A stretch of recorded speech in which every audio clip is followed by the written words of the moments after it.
Greetings, Tribal Jazzman Scholar here. I want to talk about stories, this unique thing that we human beings do to communicate, to connect, to teach.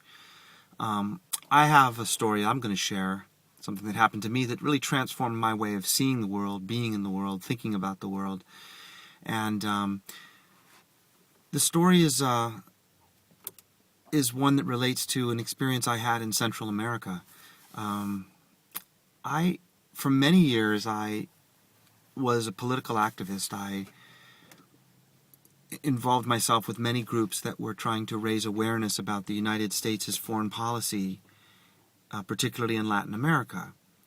The Cold War with the Soviet Union played out to a considerable degree in Latin America, where a very impoverished population in many, many countries was seeking to rebel against monarchies, oligarchies, dictatorships, and trying to regain control of land and resources, much of which was being exploited by large companies that would export things like cotton and coffee and bananas. And so in many of these countries in Latin America, there was a lot of unrest and a lot of resistance to the government and revolution. And that was for the Soviet Union, that was a place to challenge the United States, to test their training, to test their weapons by supporting these revolutions that were largely socialist in their orientation. And the United States, for its part, fought against that. And these were brutal battles that were played out in these very, very impoverished countries.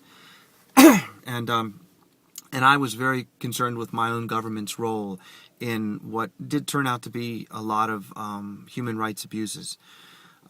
It's one of those things where your government can admit what they've done after many years have passed, and that happened in El Salvador, Nicaragua, Guatemala, Chile, and a host of other countries over a very long period of time.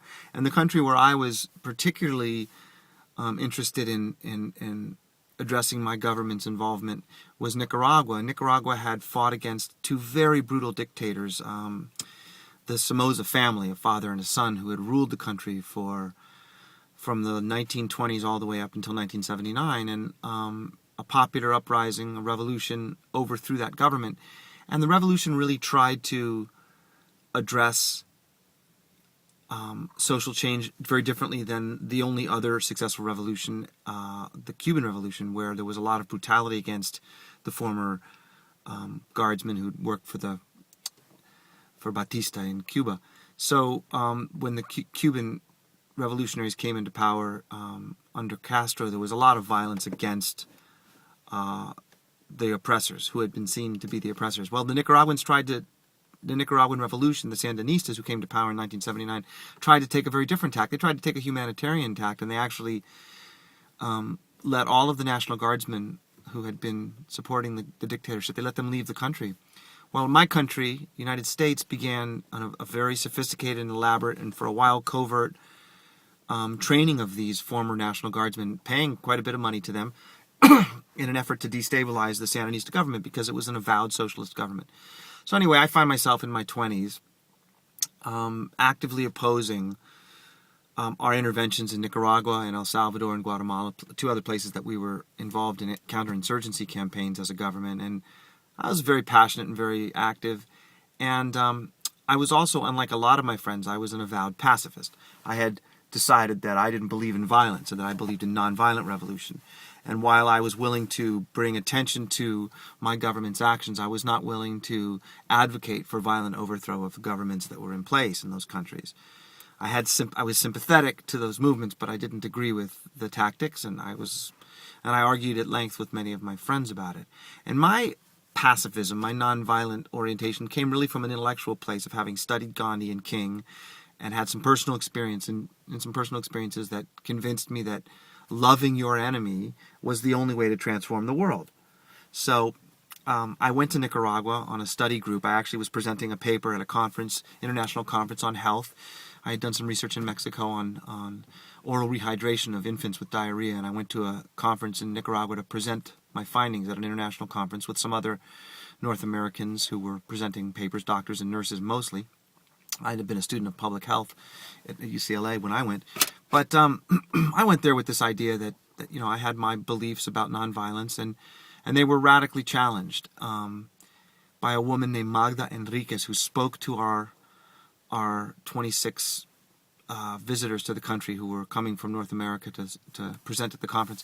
And one of the people in the audience asked her, while she was discussing her experiences as a member of the Sandinistas, they asked her, at the time she was in the cultural ministry, they said, well, what nonviolent approaches were taken to overthrow or to change the government of Nicaragua? And then from this moment on, I'll relate the story as she related it. She said, well, I had been myself against violence for a very long time, and I left Nicaragua to work in the United States.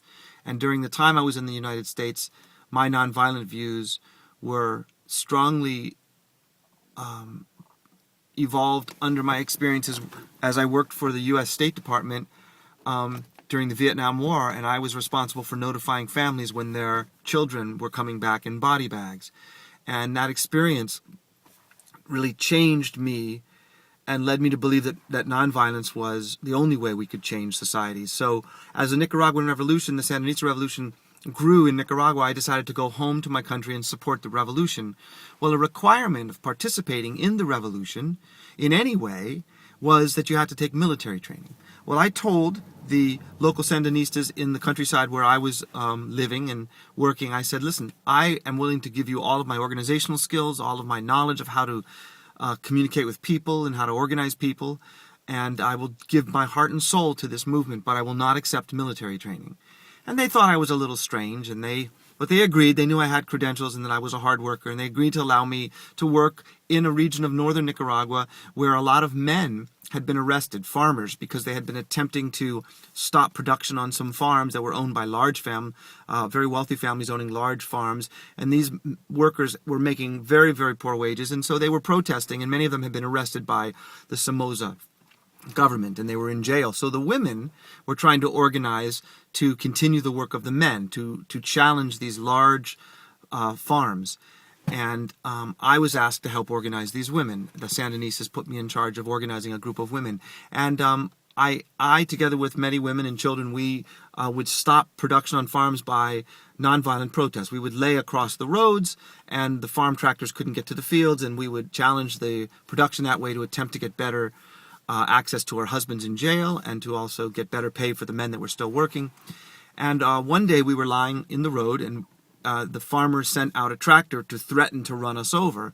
Fortunately, the driver of the tractor had a conscience, and he refused the farmer's orders, and the farmer was very angry at us. There was about 11 women and maybe 12 children, and so he sent one of his planes to fly over us and spray us with pesticide. Well, immediately we covered our mouths, but some of the children breathed some of the pesticide before we could cover their mouths, and they became very, very sick. We had to argue with the farmer for over 2 hours for him to agree to take us in his tractor to the hospital, which was 45 minutes away by vehicle on dirt roads. And he finally agreed to take us, and we got to the hospital an hour later, and by the time we arrived, 5 of the children had died. I took military training that day. So that was Magda Enriquez's comment. And at the time, I was very moved. And that afternoon, I went to visit a cooperative that was being run by Salvadoran refugees who were living in Nicaragua. And in my experience there, I met 2 children, about 13-year-old kids, a boy and a girl, maybe 10 years old. And they were showing me how they made brooms. This cooperative made brooms. And it was all run by families. They shared all the wealth. And these children were so articulate and so passionate and so full of life. And I remember thinking to myself, well, if someone tried to hurt them, I would protect them. I would be violent to protect these children.